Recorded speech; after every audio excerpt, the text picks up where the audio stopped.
কুমারিল ভট্টর থেকে মণ্ডন মিশ্রর নাম শুনে তার বাড়ির সামনে এসে উপস্থিত হলেন শঙ্করাচার্য। কিন্তু মণ্ডন মিশ্র তখন পিতৃশ্রাদ্ধে ব্যস্ত ছিলেন, তাই কাউকে বাড়ির মধ্যে ঢুকে পড়ার অনুমতি তিনি দেননি। এমনকি শঙ্করাচার্য তিনবার অনুরোধ পাঠানো সত্ত্বেও দারোয়ানের মাধ্যমে তাকে ঢুকতে দেওয়া হয়নি বাড়ির মধ্যে। স্বয়ং শঙ্করাচার্য দর্শন প্রার্থী জেনেও না। আচার্য এবার যোগক্রিয়ায় শরীরকে হালকা করে শূন্য পথেই গিয়ে নামলেন একেবারে মণ্ডন মিশ্রের বাড়ির ভেতরে। আর গিয়ে দেখলেন বাড়িতে সগৌরবে বসে আছেন দুই আদি ঋষি, মহর্ষি ব্যাসদেব এবং ঋষি জৈমিনী। নিষ্ঠাভরে তাঁদের সেবা করছেন মণ্ডন নিজে। আচার্যকে দেখে মণ্ডন মিশ্র বিস্মিত এবং ক্রুদ্ধ, কিন্তু দুই মহর্ষি তাকে দেখে অত্যন্ত আনন্দিত। গুরুসম দুই মহাত্মাকে ভক্তিভরে প্রণাম জানালেন শঙ্কর। তারাও করলেন আশীর্বাদ। কিন্তু যে মণ্ডন শঙ্করকে বাড়িতেই ঢুকতে দিতে রাজি নন, তার সামনে এই দুই মহাত্মা এলেন কি করে, আর কেনই বা এলেন? আর এরপর মণ্ডন মিশ্রই বা কি করলেন? শঙ্করাচার্যের আসার মূল উদ্দেশ্য কি সিদ্ধ হলো? মণ্ডন মিশ্র কি রাজি হলেন আচার্যের সঙ্গে বসতে? এই সমস্ত প্রশ্নের উত্তরই দেব আজকের পর্বে। শুনছেন অদ্বৈত বিজ্ঞানী আদিগুরু শঙ্করাচার্যের জীবন ও দর্শন নিয়ে গবেষণা ভিত্তিক উপস্থাপনা অমৃতাঙ্গমায়া, নিবেদনে প্যাস্টেল এন্টারটেনমেন্ট।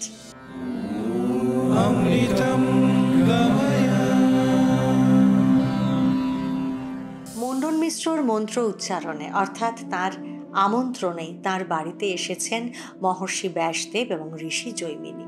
পণ্ডিত শিরোমণি মণ্ডন মিশ্র মন্ত্রসিদ্ধ পুরুষ।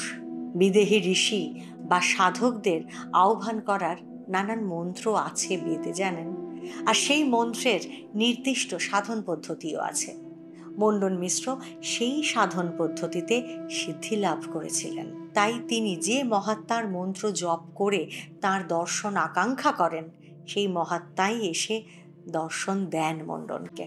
নিজের বাবার শ্রাদ্ধ বাসরে এই দিন ব্যাসদেব এবং ঋষি জৈমিনীকে তিনি আহ্বান করেছিলেন এইভাবেই।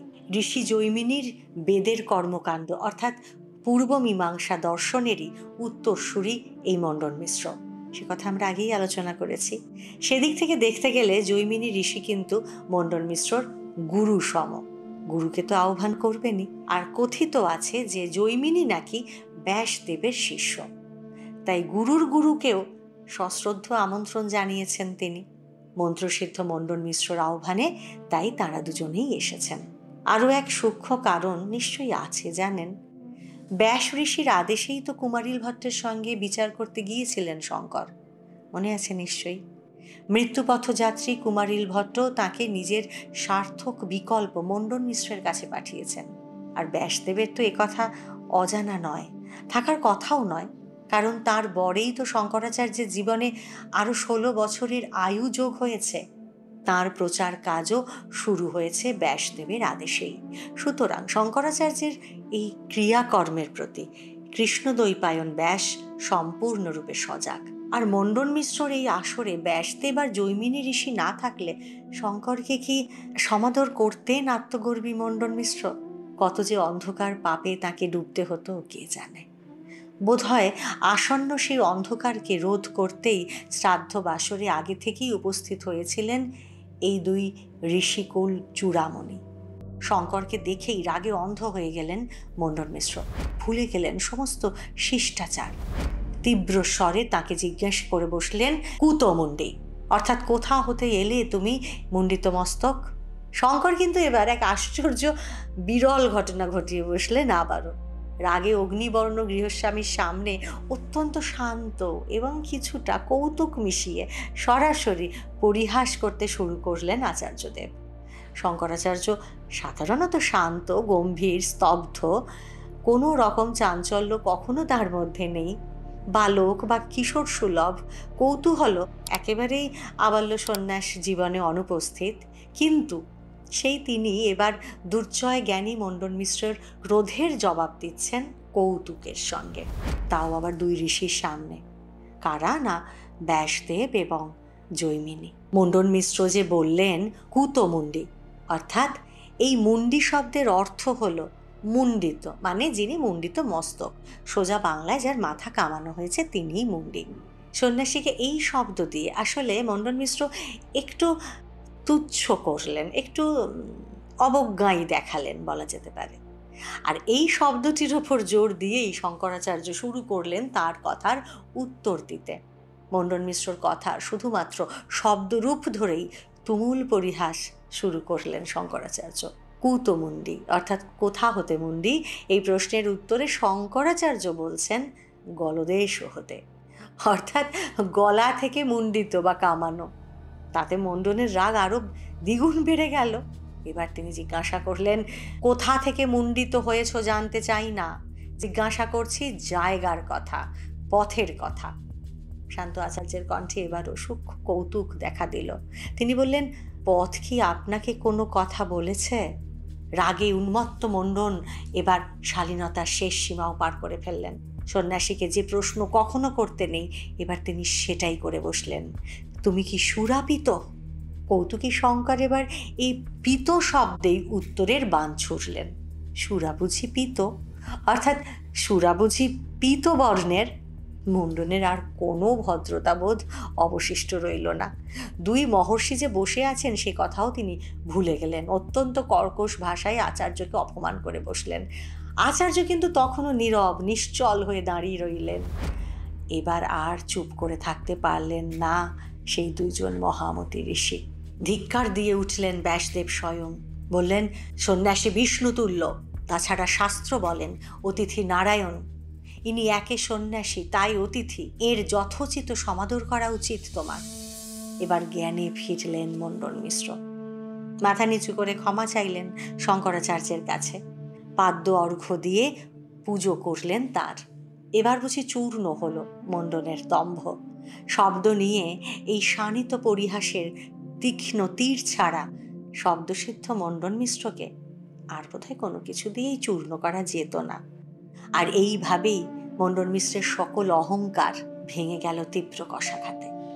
আলোর মূর্তি হয়ে এসেছ হে নাথ, করুণার যোগ্য নয় যে বা অভাজন, চকিতে রুদ্র রূপ তাদের কারণ। শব্দ তুচ্ছ অতি, শব্দ পারে মৌন গভীর তুমি, যেথা অনিবারে ডুবে থাকা আত্মগত ব্রহ্মলীন ধাম। হাত ধরে নিয়ে যাবে শেষ পরিণাম, তাই তো শব্দবধে এত অকৃপণ। আত্মবিদ বোঝে তুমি আত্মার জন। শঙ্করাচার্যের সামনে এবার প্রণত হলেন মণ্ডন মিশ্র। তার দর্প ধুয়ে যাচ্ছে শ্রদ্ধায় আর ক্ষমা প্রার্থনায়। আবারও সেই আত্মমগ্ন আচার্য, ধ্যান চোখে স্থির। কিন্তু ক্ষমাকে তিনি করলেন? শঙ্করাচার্য করতে পারলেন মণ্ডন মিশ্রকে ক্ষমা? বিচার পর্বের কি হলো? এবার আসবো সেই কথায়। মণ্ডন মিশ্রর বাড়িতেই শঙ্করের জীবনে আর এক আশ্চর্য অধ্যায়ের উন্মোচন হলো জানেন। মণ্ডন মিশ্রকে কুমারিল ভট্টের আদেশের কথা বললেন শঙ্করাচার্য। মণ্ডন মিশ্র এবার তার ভুল বুঝতে পেরে শঙ্করের কাছে ক্ষমা চাইলেন। সশিষ্য তাকে ভিক্ষা গ্রহণের আমন্ত্রণ জানালেন তার বাড়িতে। কিন্তু শঙ্করাচার্য তো বিচার করতে এসেছেন, তাই ভিক্ষা নেওয়ার অনুরোধ তিনি রাখলেন না। তবে মণ্ডনকে ক্ষমা তিনি করলেন। এবার বিচার সভায় মধ্যস্থতা করার জন্য আচার্য শঙ্কর অনুরোধ করলেন ঋষি জৈমিনী আর ব্যাসদেবকে। কিন্তু দুজনের কেউই রাজি হলেন না। ব্যাসদেব তখন মণ্ডন মিশ্রের স্ত্রী উভয় ভারতীর নাম ঘোষণা করলেন। কুমারিল ভট্ট তার নাম বলে গিয়েছিলেন। উভয় ভারতী হলেন কুমারিল ভট্টর ছোট বোন। নিজের অসীম প্রজ্ঞাধর বোনকে প্রিয়তম শিষ্যের সঙ্গেই বিয়ে দিয়েছিলেন এই কুমারিল ভট্ট। এবার মধ্যস্থতাকারী হিসেবে সেই নামই চূড়ান্ত হলো। শ্রাদ্ধ কাজ শেষ হলে পর বিচার শুরু হবে। মণ্ডন মিশ্রের পিতৃশ্রাদ্ধের জায়গা থেকে অতিথিশালায় সরে গেলেন আচার্য শঙ্কর আর তাঁর শিষ্যরা। অন্নগ্রহণ সে বাড়িতে তিনি করলেন না, কারণ শ্রাদ্ধের অন্ন সন্ন্যাসী আর ভক্ত কেউই গ্রহণ করেন না। কুমারিল ভট্ট যে বিচারে বসতে পারেননি, বহুকাঙ্ক্ষিত সেই বিচারে পক্ষ আর বিরুদ্ধ পক্ষ হয়ে এবার মুখোমুখি বসবেন শঙ্করাচার্য আর মণ্ডন মিশ্র। আর মধ্যস্থতাকারিণীর ভূমিকায় থাকবেন মণ্ডনপত্রী উভয় ভারতী। মুহূর্তেই সংবাদ রাষ্ট্র হয়ে গেল গ্রাম গ্রামান্তরে। বহু দূর দূর থেকেও এই বিচার সভা দেখতে বেদজ্ঞ ব্রাহ্মণরা ভিড় জমাতে লাগলেন। আসতে শুরু করলেন অসংখ্য পণ্ডিত আর তাঁদের শিষ্যরা। এই বিচার ঐতিহাসিকও বটে, আবার শিক্ষণীয়ও বটে। প্রকাণ্ড বেদ শাস্ত্রের কত শত টিকা, তত্ত্ব, ভাষ্য নিয়ে যে আলোচনা হবে এই বিচার সভায়, তার ইয়ত্তা নেই। তাই এমন দুর্লভ সুযোগ হাতছাড়া করতে রাজি নয় কেউ। পরদিন ভোরবেলা নিত্যকর্ম পালন করে মণ্ডন মিশ্রের ঘরে আবারও এলেন আচার্য শঙ্কর, সঙ্গে কয়েকজন শিষ্য। এবার আর যোগবতে ঘরে ঢুকতে হলো না তাকে। প্রধান ফটক খোলা, তাহারই অপেক্ষায় কাতারে কাতারে মানুষ বিচার সভা সাজিয়ে বসে আছেন। শঙ্করাচার্যকে যথোচিত সম্মানে তার বাড়িতে আপ্যায়ন করলেন মণ্ডন মিশ্র। বেদের জ্ঞান আর কর্মের শ্রেষ্ঠত্ব নিরূপণ হবে এবার। বিরল মুহূর্ত। জ্ঞানের আকর শ্রী শঙ্কর আর কর্মপুরুষ মণ্ডনের মাঝখানে মধ্যস্থতার আসনে বসবেন এবার উভয় ভারতী। বিনম্র কণ্ঠে দেবী উভয় ভারতীকে এই আসন গ্রহণ করতে অনুরোধ করলেন শঙ্করাচার্য। অন্তঃপুর থেকে বেরিয়ে এলেন সলজ্জ সেই বিদুষিনী। এসে বসলেন পণ্ডিত সমাজের মধ্যভাগে। আচার্য শঙ্করের সঙ্গে এই তার প্রথম দেখা। শিব দর্শনে সরস্বতী, দুর্বাসামুনির অভিশাপ মনে আছে নিশ্চয়ই। তবে সভার অতিথিরা অত শত জানেন না। এক নারীর মধ্যস্থতায় জগতের দুই শ্রেষ্ঠ দিকপাল পণ্ডিতের বিচার হবে, এই বিষয়টি তখন হিল্লোল তুলে ফেলেছে চারিদিকে। আর বিচারের শর্ত হিসেবে ঠিক হলো, যিনি জিতবেন তিনি অপরের শিষ্যত্ব গ্রহণ করবেন। বর্ষিয়ান মণ্ডন মিশ্র এমন এক কাঁচা বয়সের কিশোর সন্ন্যাসীর মুখোমুখি একটু তাচ্ছিল্য নিয়েই বোধহয় বসলেন। তার উপর মধ্যস্থতায় যখন তাঁরই স্ত্রী, তখন স্ত্রী কি আর স্বামীর বিরুদ্ধে যেতে পারবেন, স্বামীর বিরুদ্ধে রায় দিতে পারবেন? তাই মোটামুটি ফলাফল সম্পর্কে নিশ্চিত হয়েই মণ্ডন মিশ্র বসলেন বিচার সভায়। আর গুরুর আসন্ন বিজয়ের কথা ভেবে মণ্ডন শিষ্যরাও আনন্দে বিভোর হয়ে উঠল। কিন্তু অলক্ষ্যে নিশ্চয়ই তখন হাসলেন আচার্য শঙ্কর, সন্ন্যাসী শঙ্কর। স্বচ্ছ, নির্ভার, সৎ পরাশক্তিকে চিনে নিতে তাঁর ভুল হয়নি। বাহ্যিক সম্পর্ক আর বাহ্য পরিচয়ের নিগড়ে যে উভয় ভারতী বাঁধা নেই, তা অন্তর্দৃষ্টি সম্পন্ন শঙ্করাচার্য ছাড়া আর কেই বা জানেন। মধ্যস্থের আসনে এসে বসলেন দেবী উভয় ভারতী। তাকে যথোচিত সম্মানে অভিবাদন জানালেন কিশোর আচার্য। এবার শুরু হবে বিচার সভা। দুজনকেই নিজ নিজ পক্ষ বা মত বলতে অনুরোধ করলেন ভারতী দেবী। মণ্ডন মিশ্র বললেন, আচার্য নিজেই এসেছেন বিচার প্রার্থী হয়ে, তাহলে তিনিই প্রথম নিজের পক্ষ অবলম্বন করুন। মিশ্র মশাই তার বিরুদ্ধ পক্ষ নেবেন। বিচার সভায় শুরুতেই নিজের পক্ষ নিয়ে শঙ্করাচার্য বললেন, সত্য শুধু এক, তারে অদ্বৈত কহে। কর্ম বা উপাসনা কেহ শ্রেষ্ঠ নহে। কর্ম উপাসনার ফলে চিত্ত শুদ্ধ হয়। শুদ্ধ চিত্তে ব্রহ্মজ্ঞান আপনি উদয়। এই ব্রহ্মজ্ঞান ভিন্ন মুক্তি নাহি আর। কর্ম উপাসনা পথ শুনহ আবার। আর আপন পক্ষ নিয়ে শঙ্করের যুক্তি খণ্ডন করে মণ্ডন মিশ্র বললেন, বেদের সার শুনো। কর্ম আছে যথা, কর্মে স্বর্গলাভ নাহি অন্যথা। ব্রহ্ম আত্মা এক তত্ত্ব বেদের বিধান, কর্মেরই পূর্ণতায় হবে বলিয়ান। কর্ম অনন্ত সত্য, কর্ম শক্তিময়। কর্ম হতে শ্রেষ্ঠ কেহ কোথা নাহি হয়। মণ্ডন মিশ্রের যুক্তি কাটেন শঙ্করাচার্য, আবার আচার্যের যুক্তির বিরুদ্ধে পাল্টা যুক্তি শোনান মণ্ডন মিশ্র। শাস্ত্র মন্থন করে যুক্তি আর পাল্টা যুক্তিতে সভা এগিয়ে চলল।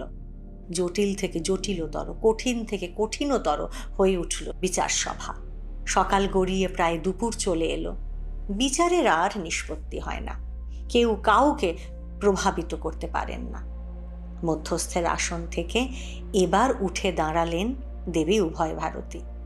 জ্ঞানের সঙ্গে তিনি যে কর্তব্যেও অবিচল। সংসারের দায়িত্ব পালন করতে হবে তাকে, অন্যের ব্যবস্থা করতে হবে, তার যে আর বসে থাকলে চলে না। দেবী দুটি মালা এবার পরিয়ে দিলেন দুজনের গলায়। বললেন, তিনি অন্তঃপুরে যাচ্ছেন ঠিকই, তবে সেখান থেকে শুনবেন সব। বিচার যেন বন্ধ না হয়। তার এই মালাই ততক্ষণ মধ্যস্থের ভূমিকা গ্রহণ করবে। কিভাবে?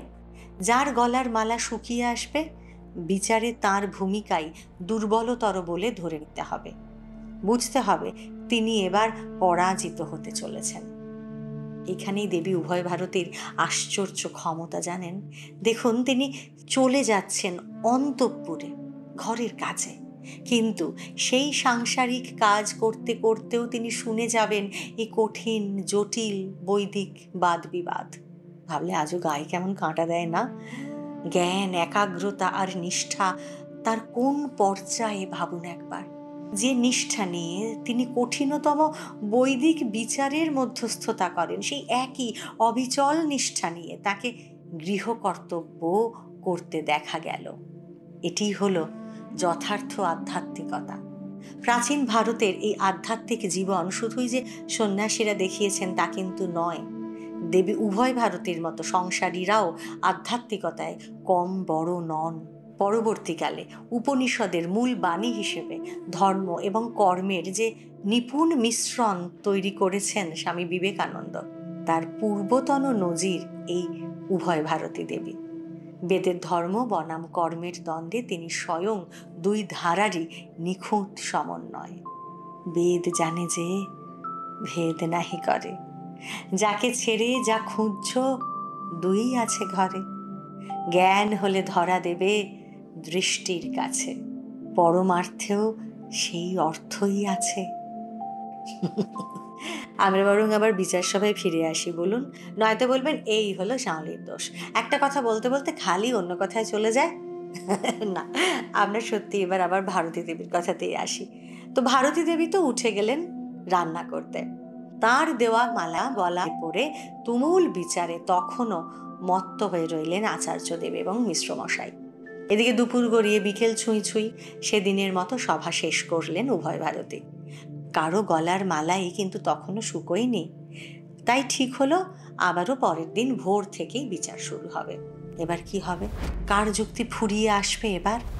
শঙ্করাচার্যের মতো গভীর প্রজ্ঞাবান কি থেমে যাবেন মণ্ডন মিশ্রর কাছে? শেষ কথা কিন্তু বলবে দুজনের গলার ওই মালা উভয় ভারতীর পরিয়ে দেওয়া। কি বলল সে? শুনবো, তবে আজ নয়, আগামী পর্বে। আদিগুরু শঙ্করাচার্যের দর্শন ও জীবন নিয়ে এই কাহিনী শুনতে যদি ভালো লাগে আপনার, এবং এর পরে আরও কী কী ঘটনা ঘটলো যদি জানতে চান, তাহলে প্লিজ প্লিজ চ্যানেলটি সাবস্ক্রাইব করে নিন।